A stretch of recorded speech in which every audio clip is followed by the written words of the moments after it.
जुन डोजर आतंक यो सरकारले यो देशमा सिर्जना गर्न खोजिरहेको छ यसका विपक्षमा हामी श्रम संस्कृति पार्टी झापा आज यो मुक्ति चोकमा हामी उभिएका छौँ।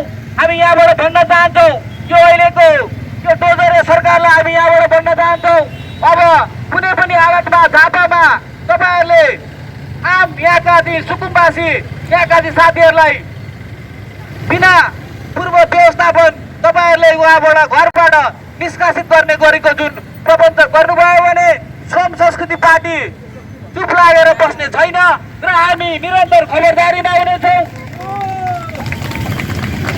यहाँका आम सुकुम्बासी साथीहरू किसान साथीहरू मजदुर साथीहरू सबैका न्यायका पक्षमा यो देश यो यहाँका गरिबहरूको पनि हो यहाँका किसानहरूको पनि हो। यहाँ सबैले बाँच्न पाउनुपर्छ।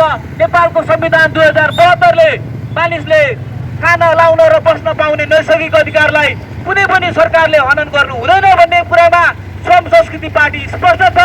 त्यसो भएको हुँदाखेरि हामी यो झापाको यो मुक्ति चोकबाट यो अहिलेको सरकारलाई हामी ध्यानाकर्षण गराउन चाहन्छौँ, खबरदारी गराउन चाहन्छौँ।